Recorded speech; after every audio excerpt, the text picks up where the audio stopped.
तो ये हमारा बोर्ड है, ये हमारा सिलेबस है और यहां पढ़ाई हो रही है। So hello and welcome back on this channel. मैं हूं सचिन मिश्रा और आप देख रहे हैं क्रॉस द थियरी, जहां हम चला रहे हैं हमारी एक सीरीज जिसका नाम है कर्मवीर। और सीरीज अपने फ्लो के साथ आगे बढ़ रही है। अब तक हम लोगों ने इलेक्ट्रोस्टैटिक पार्ट को खत्म कर दिया है। उसके 6 वीडियो चैनल पर पहले से ही आ गए हैं। अगर आपने उन्हें नहीं देखा है तो जाकर देखिए, उनके लिंक मैंने डिस्क्रिप्शन बॉक्स में दे दिए हैं। अगर आप इस चैनल के साथ या इस सीरीज के साथ नए हैं तो आपको स्टार्ट से सीरीज को देखना चाहिए, जिससे आपका कॉन्सेप्ट क्लियर होगा और आपके मार्क्स पक्का आएंगे। फिजिक्स आपका क्लियर हो जाएगा और आपको उससे प्यार हो जाएगा, ये गारंटी मेरी है। बात यह है कि थियरी तो हो जाता है, थियरी में हाथ साफ भी होता है, कोर कॉन्सेप्ट भी क्लियर हो जाते हैं, पर न्यूमेरिकल में आपका हाथ फंस जाता है यार। न्यूमेरिकल में हाथ जैसे ही फंसता है तो मार्क्स अपने आप गिरने शुरू हो जाते हैं। तो मैंने जब इस सीरीज को इंट्रोड्यूस किया था तो आपसे कहा था कि इस सीरीज के अंदर में हम न्यूमेरिकल को भी कवर करेंगे। तो उसी वादे को पूरा करते हुए मैं लेके आया हूं आप लोगों के लिए इलेक्ट्रोस्टैटिक पार्ट के सारे न्यूमेरिकल एक वीडियो के अंदर, जो कि पॉसिबल नहीं हो सकता। कैसे होगा एक वीडियो के अंदर? तो मैंने इसको 2 पार्ट में डिवाइड कर दिया है। अगर एक वीडियो में डालने की कोशिश करता वो बहुत लेंदी हो जाता और आपको शुरुआत के कुछ क्वेश्चन समझ में आते, बाद के क्वेश्चन समझ में नहीं आते। तो मैंने क्या किया, क्वेश्चंस को 2 पार्ट में डिवाइड कर दिया, एग्जांपल्स को अलग कर दिया और एक्सरसाइज को अलग कर दिया है।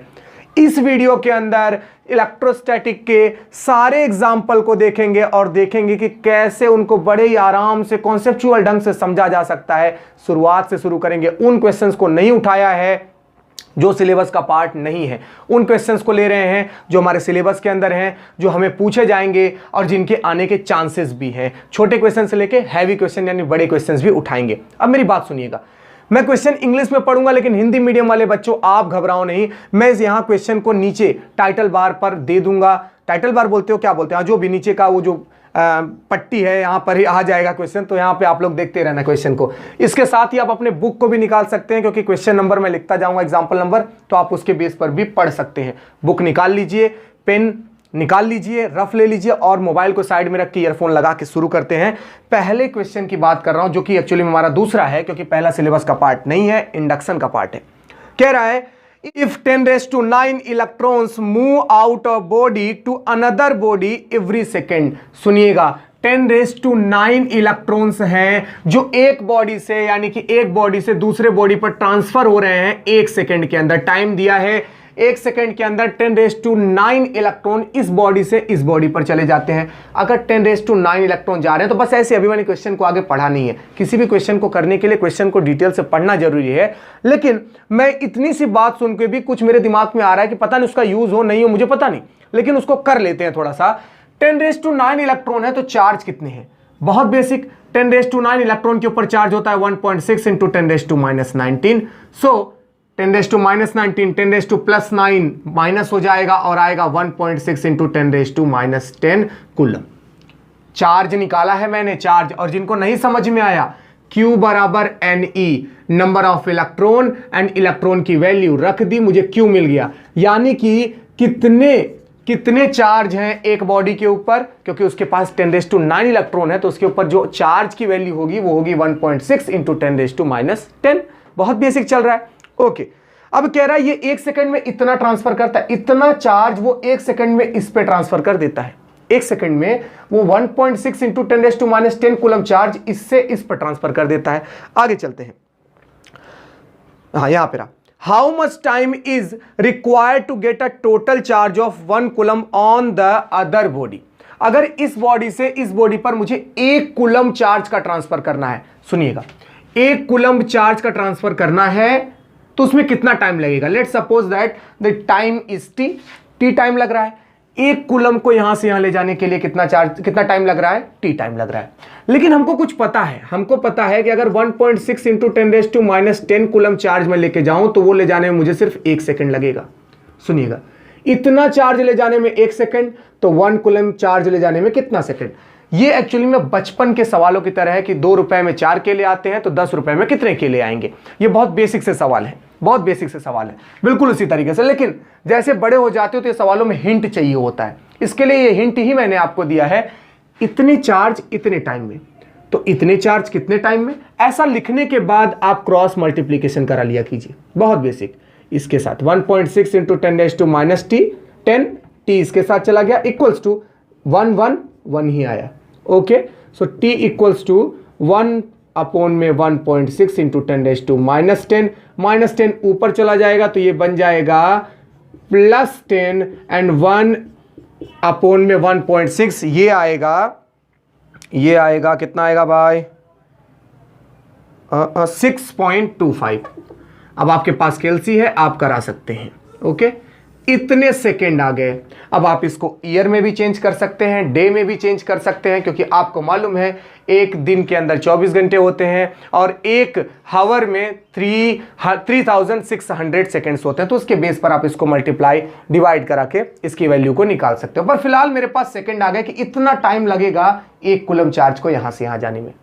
बेसिक सवाल था कि भैया अगर एक सेकेंड में इतने चार्ज जा रहे हैं, क्योंकि मुझे वैल्यू दी थी इलेक्ट्रॉन की तो मैंने उससे चार्ज निकाल लिया। मैंने कहा कि अगर एक सेकंड में इतने चार्ज जा रहे हैं तो एक कूलम चार्ज को ले जाने में कितना समय लगेगा, तो मैंने कहा टी मान लेता हूं। क्रॉस मल्टीप्लिकेशन बहुत बेसिक तरीके से, और टाइम पता चल गया।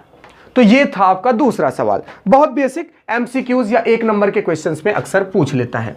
चलिए सेकंड क्वेश्चन पे आ जाते हैं। हमारा सेकंड क्वेश्चन क्या कहता है भाई, सेकंड में मिस किया, हम तो सेकंड कर चुके ना, ये हमारा थर्ड एग्जांपल का। थर्ड एग्जांपल सुनिएगा भाई, how much positive and negative charge is there in a cup of water.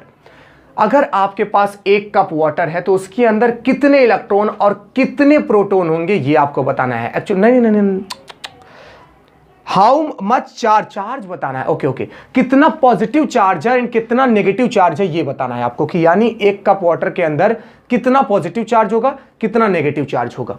Okay, तो एक कप वाटर है मेरे पास, एक डेली लाइफ का आंकड़ा अगर बैठा है तो एक कप वाटर में यानी एक गिलास अगर मेरे पास पानी है तो अप्रोक्सीमेट 250 ग्राम्स होता है।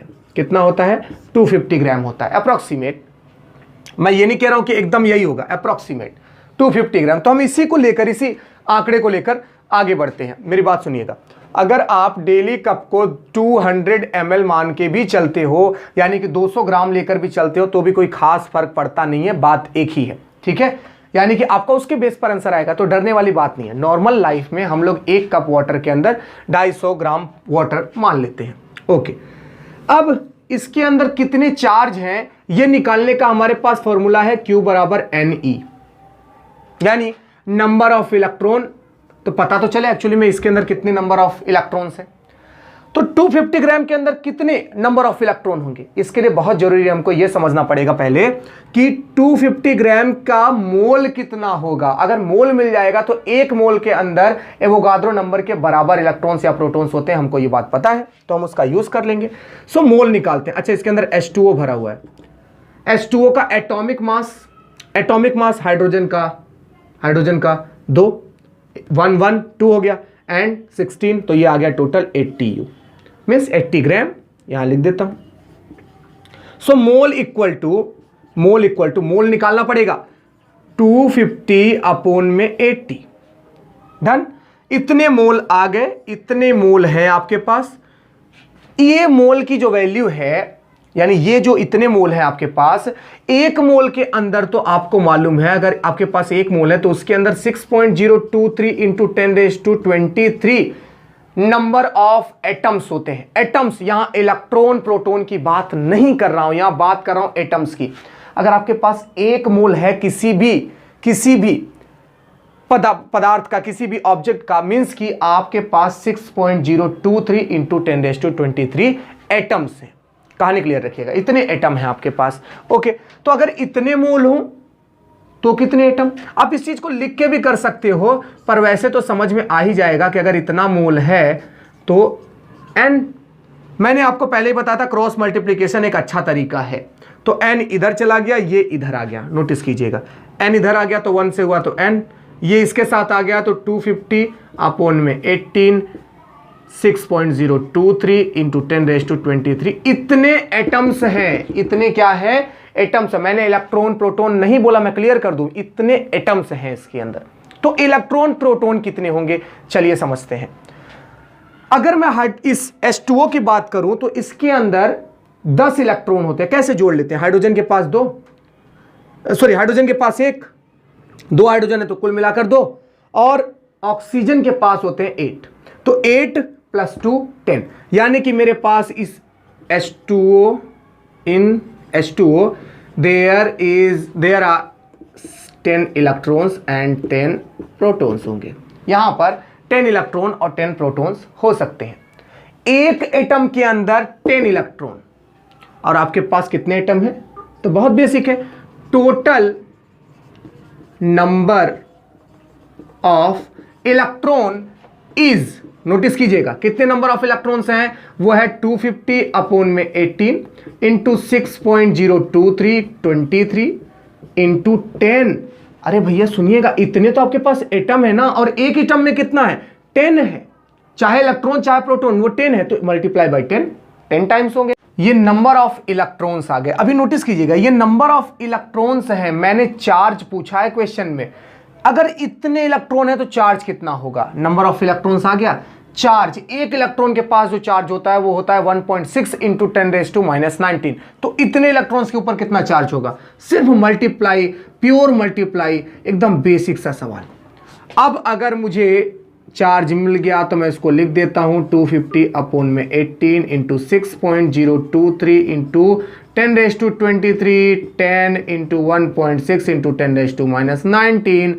ये मल्टीप्लाई करा के हमको टोटल चार्ज मिल जाएगा। कहानी क्लियर है? मैंने क्या किया सुनिएगा, मुझे चाहिए था इसके अंदर टोटल चार्ज, तो मैंने कहा बहुत बेसिक है, पहले तो देख लेते हैं कितने मोल है, क्योंकि मोल से मुझे number of electrons, number of atoms मिल जाएंगे। तो आपने कहा अगर इतने मोल है तो इसके अंदर इतने सारे एटम्स होने चाहिए, क्योंकि एक मोल के अंदर एवोगाद्रो नंबर के बराबर एटम्स होते हैं, तो इतने मोल के अंदर एवोगाद्रो नंबर से मल्टीप्लाई करा दिया, यानी Na से मल्टीप्लाई करा दिया। सो आपने कहा इतने नंबर ऑफ इलेक्ट्रॉन है, इतने नंबर ऑफ एटम है, सॉरी क्लियर कीजिएगा, एटम है, तो इलेक्ट्रॉन कितने होंगे? एक एटम के अंदर 10 इलेक्ट्रॉन या प्रोटॉन। तो ऐसी कंडीशन में इसको मल्टीप्लाई बाय 10 कर दिया, तो मुझे टोटल नंबर ऑफ इलेक्ट्रॉन मिल गए। एक इलेक्ट्रॉन के ऊपर इतना चार्ज, तो टोटल के ऊपर मल्टीप्लाई करा दिया और मुझे टोटल चार्ज मिल गया। जितना इलेक्ट्रॉन के ऊपर उतना ही प्रोटॉन के ऊपर भी होगा, बस इलेक्ट्रॉन के ऊपर माइनस में होगा। क्लियर है? तो आप इस वैल्यू को नोट करें। उसके बाद हम चलते हैं हमारे फोर्थ क्वेश्चन पे, जो कि लेंदी है लेकिन दम कुछ नहीं है क्वेश्चन में, हलवा सवाल है, तो इसको जल्दी से करें, इसको नोट करें फटाफट, उसके बाद फोर्थ पे चलते हैं। ओके चलिए तो शुरू करते हैं हमारा फोर्थ क्वेश्चन, यानी एग्जाम्पल का 4 नंबर। आपके पास कैलकुलेटर होना चाहिए जिससे आप न्यूमेरिकल्स को लगातार सॉल्व करते रहें। चलिए बात करते हैं। कह रहा है Coulomb's law for electrostatic force between 2 point charge and Newton's law for gravitational force between two stationary point masses both have inversely square dependence on the distance between the charge and masses। कहानी में इतना time तो सिर्फ आपसे पंचायत किया है, basic बात बताया है कि अगर आप कोलंबियन लॉ को देख रहे हैं या आप ग्रेविटेशनल फोर्स का वो न्यूटन वाला लॉ देख रहे हैं, दोनों ही कंडीशन में चाहे वो मास के बीच का डिस्टेंस हो चाहे वो दो चार्ज के बीच का डिस्टेंस हो, फोर्स इन्हीं डिस्टेंस के स्क्वायर पर डिपेंड करता है, इनवर्सली डिपेंड करता है। ये कहानी कही है, तो ये बात तो सच है, ये बता रहा है आपको, बस जानकारी दे रहा है। अगला, compare the strength of the forces by determining the ratio of their magnitude. सुनिएगा, कह रहा है कि आपको उनके फोर्स का कंपैरिजन करना है। किसके? दो मासेस के बीच में लगने वाले फोर्स और दो चार्ज के बीच में लगने वाले फोर्सेस का कंपैरिजन करना है आपको। दो मासेस के बीच और दो चार्जेस के बीच लगने वाले फोर्स का, जिसमें भी आपको पहला बोला है कि इलेक्ट्रॉन और प्रोटॉन के बीच में करना है। देखिए हिंट देता हूं, आप अगला समझ ही जाएंगे, नोटिस कीजिएगा। दो मास हैं, एक है इलेक्ट्रॉन, दूसरा है प्रोटॉन, तो इनके ऊपर मास है Me एंड Mp। ऐसी कंडीशन में जब इनके ऊपर मास Me और Mp है तो इनके बीच में लगने वाला Coulombian force and gravitational force दोनों निकालना है और फिर उसकी तुलना करनी है। बहुत बेसिक क्वेश्चन है, बहुत इजीली हो जाएगा। पहले कोलंबियन लॉ से निकाल लेते हैं, तो पहले कोलंबियन फोर्स निकालते हैं।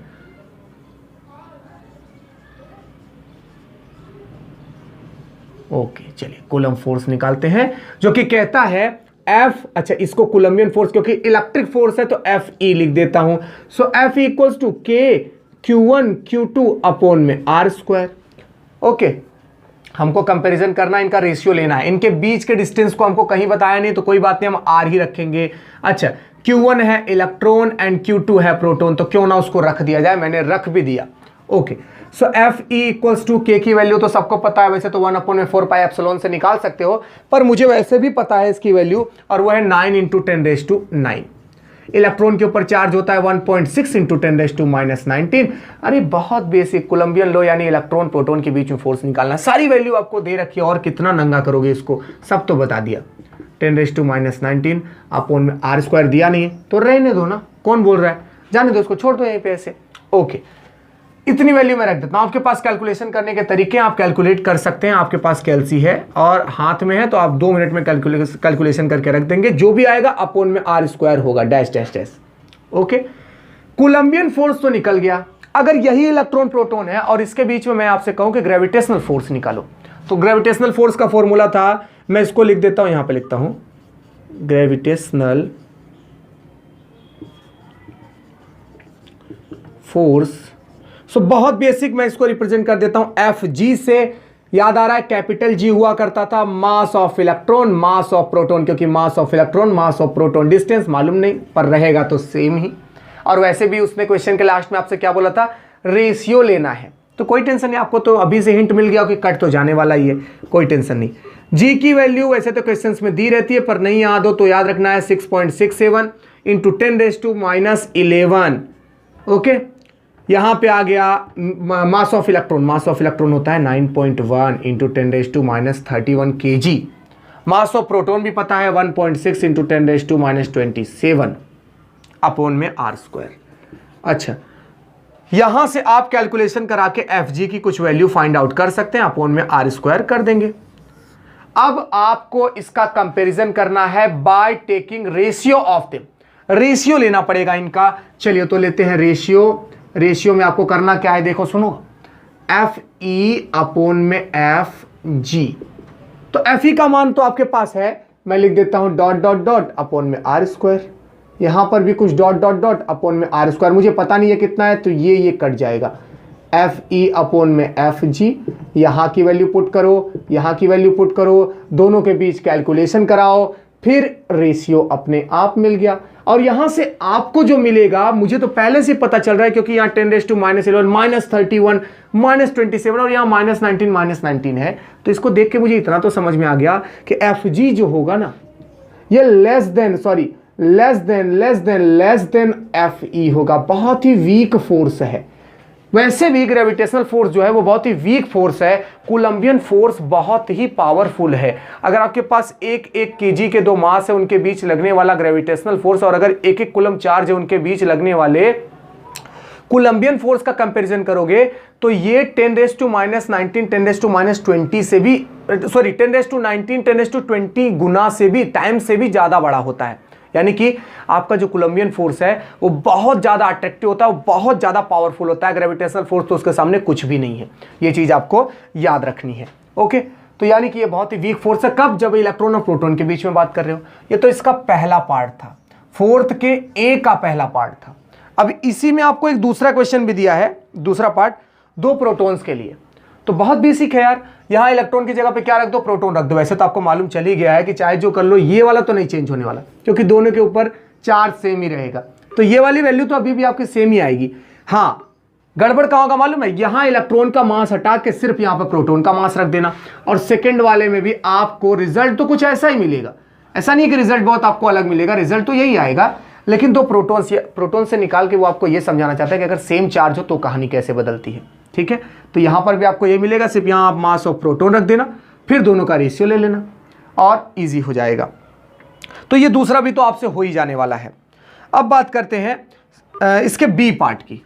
बी पार्ट में बोला है estimate the acceleration of electron and proton due to the electrical force of their mutual attraction when they are a 1 angstrom distance पर। सुनिएगा यार, कितना इजी, कितना हलवा सवाल है। बोल रहा है कि अगर आपके पास एक इलेक्ट्रॉन है, एक प्रोटॉन है, मैं तो सुनते ही हलवा लगने लगा कि एक इलेक्ट्रॉन है, एक प्रोटॉन है, इनके बीच में क्या लग रहा है, सुनिएगा, इनके बीच में लग रहा है अट्रैक्शन फोर्स, और इस अट्रैक्शन फोर्स की वैल्यू हमको फाइंड आउट करनी है जब इनके बीच का डिस्टेंस 1 एंगस्ट्रॉम हो।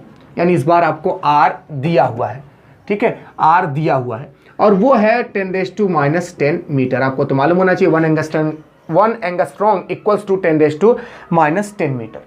डिस्टेंस दिया है, चार्ज की वैल्यू पता है, के आपके पास पहले से ही है, तो इनके बीच का फोर्स आप बड़े ही आराम से कैलकुलेट कर सकते हैं, जिसमें से आधा आप पहले से ही निकाल चुके हैं।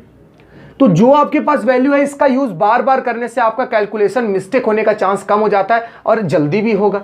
तो हमारे पास ये वैल्यू है, बस इसमें क्या करना है, डिवाइड करा देना। तो हमारे पास dot dot dot dot value पहले से ही है, 10⁻10 का स्क्वायर करा देना है और हमारे पास FE आ जाएगा। लेकिन FE लेकर मैं क्या करूंगा, चाटूंगा? नहीं, FE लेके चाटना नहीं है। सुने जरा, 10⁻10 का स्क्वायर FE, सुनो यार, FE F बल लगाओ, कौन याद आता है? माँ याद आती है, सिंपल सी बात है, F बराबर ma। अगर इलेक्ट्रॉन की बात करोगे तो यहां मास of electron, acceleration of electron. अगर प्रोटॉन की बात करोगे तो यहां मास of proton, acceleration of proton. तो यहां मास ऑफ प्रोटॉन रख के डिवाइड करा दो, एक्सेलरेशन ऑफ प्रोटॉन मिल जाएगा। मास ऑफ इलेक्ट्रॉन रख के डिवाइड करा दो, एक्सेलरेशन ऑफ इलेक्ट्रॉन मिल जाएगा। तो मैं दोनों के लिए फॉर्मूला लिख देता हूं। देखो, जब एक्सेलरेशन, पहले तो यहां पे बेसिक फॉर्मूला लिख देता हूं ma। अब अगर मुझे एक्सेलरेशन ऑफ प्रोटॉन चाहिए, आप लोग नोट करेंगे और इसको शांति से बैठ कर पहले सॉल्व करेंगे, फिर आगे वीडियो को बढ़ाएंगे। मास ऑफ प्रोटॉन तो mp, और सेम टू सेम ऐसे ही AE equals to dot dot dot dot. क्योंकि ये मैंने कैलकुलेट नहीं किया है तो मैं सोचता हूं कि इतना तो आपको आना चाहिए, और ये आपको एक्सेलरेशन भी बड़े ही आराम से मिल गया। तो अमूल माचो, बड़े ही आराम से, ठीक है, बड़े आराम से आपका ये काम भी हो गया। चलिए इसको नोट कर लीजिए फटाफट। उसके बाद ये वाला क्वेश्चन तो नहीं है यार, पांचवा वाला नहीं है, अब पांचवा नहीं है। ओके, हम चलेंगे हमारे 6th वाले पर, ठीक है। 6th हमारे सिलेबस का पार्ट है, और ऐसे सवालों में आप फंस जाते हो तो उसको जरूर देखो, ध्यान से देखो, एकदम समझ में आएगा। इसको नोट कर लीजिए।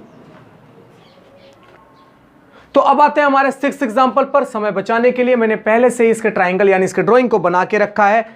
क्वेश्चन को पढ़ते हैं, सुनते हैं।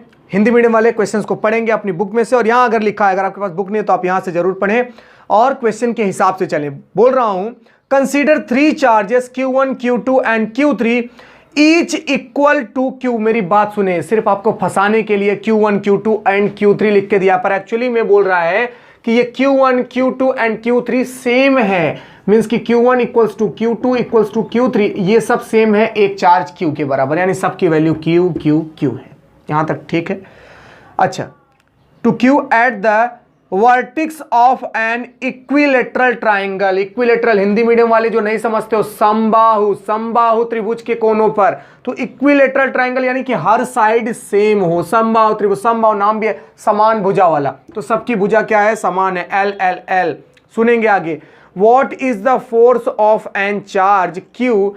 एक चार्ज Q जो यहां सेंटर पर रखा है। डायग्राम भी आपको क्वेश्चन का पार्ट दिया, आगे सुनिएगा। क्वेश्चन जो है वो आपके डायग्राम जो है वो भी क्वेश्चन का ही पार्ट है। Placed at the centroid of the triangle as shown in the figure. जैसे ही बोल दिया as shown in the figure, means figure आपके पास पहले से ही बना के दिया हुआ है। अब सुनिएगा, सेंटर पर एक चार्ज कैपिटल Q आया है, कोनों पर चार्ज Q रखे हुए हैं। ये एक इक्विलेटरल ट्राइंगल यानी सारे साइड सेम है। आपको इसके ऊपर टोटल फोर्स कैलकुलेट करना है, टोटल फोर्स निकालना है। इसके लिए जरा ध्यान से देखिएगा। वैसे तो हमको पता चल गया, दो चार्जेस के बीच में लगने वाला जो फोर्स है वो हमको बताएगा कूलम्बियन लॉ, कूलम्बियन फोर्स, और उसके बेस पर हम क्या करेंगे, प्रिंसिपल ऑफ सुपरपोजिशन का उपयोग करेंगे यानी यूज करेंगे, और देखेंगे कि पहला चार्ज कितना लगा रहा है, दूसरा चार्ज कितना लगा रहा है, तीसरा चार्ज कितना लगा रहा है, और तीनों को क्या कर देंगे, जोड़ देंगे। ओके, यही रूल है और इसी से काम चलेगा। तो पहले हम निकालते हैं ए से। ओके, तो ये कितना इसके ऊपर फोर्स लगा रहा है, नोटिस कीजिएगा, देखिएगा जरा। एक काम करते हैं, यहां से शुरू करते हैं, मेरे साइड में ये है तो यहां से शुरू करते हैं। तो ये Q2 इसके ऊपर कितना फोर्स लगाएगा। एक काम करता हूं, क्योंकि यहां पे Q है, यहां पे भी Q है, Q Q हर जगह सेम ही है, तो फोर्स तो सेम ही लगेगा। बीच का डिस्टेंस चाहिए आपको, लेकिन मैं कह रहा हूं निकालो ही मत। क्यों निकालू, क्या जरूरत है मुझे, जरूरत होगी तो निकाल लूंगा बाद में अभी रख के निकाल कर क्यों अपने आप को कंफ्यूज करना। तो मैं इसके बीच के डिस्टेंस को स्मॉल r मान लेता हूं। ओके, स्मॉल r मान लेता हूं, और इसी के बेस पर हम आगे चलेंगे। ठीक है, अगर यहां से, क्योंकि इक्विलेटरल है तो ये वाला r, तो ये वाला भी r, ये वाला भी r, कितना बेसिक है। वैसे भी आपका जो Q चार्ज है वो सेंट्रोइड पर है, तो हर जगह का डिस्टेंस सेम होगा। तो by Coulombian force F equals to K Q1 Q2 upon में R स्क्वायर, और K Q1 तो है हमारा स्मॉल Q, Q2 है हमारा कैपिटल Q, R है तो R ही है। ओके, तो इसको बोल देता हूं F1। क्लियर है? F1 by charge Q2। अच्छा, इसी तरीके से चार्ज Q3 से भी निकाल सकते हैं क्या? बहुत अच्छा, तो देखिए जरा, Q3 से भी निकाल रहा हूं, इसको नाम दे रहा हूं F2। ये देखो, क्लियर कर रहे हो, नजर आ रहा है? अच्छा, ये Q1 वाला इसको फोर्स लगाएगा, नोटिस कीजिएगा, ये भी पॉजिटिव ये भी पॉजिटिव, तो इसको ऐसे धक्का मारेगा। क्लियर कर रहे हो? ऐसे धक्का मारेगा। अरे भाई, पॉजिटिव पॉजिटिव एक दूसरे को हमेशा धक्का मारते हैं, तो ये इसको धक्का मारेगा कुछ ऐसे डायरेक्शन में, ये भी पॉजिटिव ये भी पॉजिटिव, तो ये भी उसको धक्का मारेगा कुछ ऐसे डायरेक्शन में। क्लियर है? अच्छा, इसकी वैल्यू भी आप देखो तो सेम ही आएगी, क्योंकि Q डिस्टेंस भी सेम, तो फोर्स क्यों चेंज होगा? वो भी सेम ही आएगा। यहाँ डायरेक्शन की कोई बात मैंने की ही नहीं, मैंने कहा कि भाई ये इधर फोर्स लगा रहा है, ये इधर फोर्स लगा रहा है, वैल्यू ऑफ फोर्सेस सेम है, यानी ये है मेरा F2, ये है मेरा F1। तो ये कैसे फोर्स लगाएगा? बहुत बेसिक है, ये इसको नीचे की तरफ धक्का मारेगा। देखो जरा, नीचे की ओर धक्का मारेगा, कुछ ऐसे फोर्स लगेगा। क्लियर हो? कुछ ऐसे फोर्स लगेगा इसके ऊपर, इसको बोल देता हूं F3। वैसे तो मुझे मालूम चल ही चुका है, बाई चार्ज Q4 Q3, ये नहीं तो हमारा Q1 है। अरे यार, तो इसको बोलना F3 KQ अपॉन में R²। Value of F1 equals to F2 equals to F3, ये सब आपस में सेम है, यानी F1 F2 एंड F3 की वैल्यू तो आपको सेम ही मिल रही है, सिर्फ इनके डायरेक्शन को समझना बाकी रह गया है। क्लियर कीजिएगा, और यहीं से सारी कहानी फंस जाती है। वैल्यू तो निकल जाती है, यानी F1 निकल गया, इससे कितना लग रहा है, इससे कितना लग रहा है, इससे कितना लग रहा है। टोटल फोर्स निकालने के लिए प्रिंसिपल ऑफ सुपरपोजिशन सबको ऐड करना पड़ेगा, लेकिन उसके पहले यहां मैटर फंसेगा। क्लियर कीजिएगा, यहां ये दोनों इसके ऊपर ऐसे फोर्स लगा रहे हैं, ऐसे फोर्स लगा रहे हैं। नोटिस कीजिएगा, अगर मुझे कोई इधर से खींचे कोई इधर से खींचे, तो इवेंचुअली जो मेरे ऊपर फोर्स की डायरेक्शन होगी ना, वो ऐसे सामने की ओर होगी। आप किसी व्यक्ति को खड़ा करें, उसके दोनों हाथ को ऐसे, मैं इधर नहीं कह रहा हूं, मैं क्या कह रहा हूं, ऐसे खींचे। तो ऐसे खींचने पर मैं इस तरफ नहीं जाऊंगा, मैं इस तरफ नहीं जाऊंगा, मैं पीछे नहीं जाऊंगा, मैं इसे सेंटर से आगे बढ़ूंगा। समझ में आ रहा है कि अपने सेंटर से कहां बढ़ूंगा, आगे बढ़ूंगा, करके देखना। तो फोर्स की एक ही डायरेक्शन होगी। उसके पीछे लॉजिक क्या है, उसके पीछे रीजन क्या है, इसको समझते हैं। ये है मेरा F2, ये है मेरा F1, सॉरी ये F2, ये, अरे यार इसको F1 बोलना है ना, ये मेरा F1 और ये है मेरा F3। तो आपको तो मालूम है ये होगा थीटा, और अगर इस थीटा की वैल्यू फाइंड आउट करो तो इक्विलेटर ट्रायंगल का टोटल होता है 60, तो हाफ कितना होगा, 30। बहुत बेसिक, तो ये एंगल हो गया 30। तो इसके दो प्रोडक्ट मिलेंगे, एक तो मिलेगा F1 cos थीटा यानी कि 30, और इधर मिलेगा F2 cos 30। किसके लिए, इसके लिए। सेम टू सेम इनके दो प्रोडक्ट ऊपर मिलेंगे, मिलेगा F2 sin 30 और यहां मिलेगा F1 sin 30। क्लियर करें, इसके दो प्रोडक्ट, एक साइन एक कोस, इसके दो प्रोडक्ट साइन और एक कोस। नोटिस करना, ये दोनों की वैल्यू तो सेम है, डायरेक्शन सेम है, डायरेक्शन अपोजिट है, वैल्यू सेम है, डायरेक्शन अपोजिट, एक इधर तो एक इधर, ये एक दूसरे को क्या कर देंगे, गायब। इवेंचुअली इस फोर्स का जो मेन है वो सिर्फ ऊपर की ओर वर्क करेगा, और वो होगा F2 sin 30। sin 30 की वैल्यू अगर पता हो तो होती है 1/2, यानी F2/2 प्लस F1/2। F1 और F2 आपने ही चीख चीख कर कहा कि सेम है, तो मैं इनको ना ही F1 लिखता हूं ना F2 लिखता हूं, F3 के इक्वल है ना, तो F3 लिख देता हूं। तो F3 टोटल आ गया, F3/2 ऐड हो गए, हाफ हाफ, टोटल आ गया कितना, F3। यानी ऊपर की तरफ लग रहा है F3 और नीचे की तरफ भी लग रहा है F3। अब देखें जरा, F3 minus F3 equals to 0। नजर आया? सारा का सारा खेल ये साइन और कॉस कर रहे हैं, ये दोनों तो एक दूसरे को कैंसिल आउट कर ही रहे थे, ये ऊपर वाले जो है ये आपस में जुड़ गए। यहां कंफ्यूजन हो सकती है, क्लियर कीजिएगा, दोनों सेम ही है ना, और इनके सेम है F3, क्योंकि मुझे F3 नीचे की तरफ रिप्रेजेंट करना है, तो क्यों ना मैं इन दोनों को हटा के इनकी जगह पे F3 लिख दूं। तो मैंने F3 लिख दिया, और हाफ हाफ है तो जुड़ गए, एक हो गए, और एक दूसरे को कैंसिल आउट कर दिया। टोटल फोर्स कितना आ गया, F इक्वल्स टू 0 आ गया आपके पास। क्लियर आ रहा है, नहीं आ रहा है? इसलिए मैंने R नहीं माना था। मैं निकाल के क्यों अपना टाइम वेस्ट करूं, जब मुझे मालूम है कि पहले से ही 0 होने वाला है, या इसका यूज जब होगा तो होता तो निकाल लेता मैं। तो जरूरत पड़ने पर ही काम करना है, उसके पहले नहीं करना, इससे आप फंस जाएंगे। तो इस क्वेश्चन को नोट कीजिए, उसके बाद चलते हैं हमारे 7th क्वेश्चन पर। वो भी बिल्कुल इसी की तरह है और मजेदार है, करने में मजा आएगा उसको भी। जल्दी से इसको नोट कीजिए।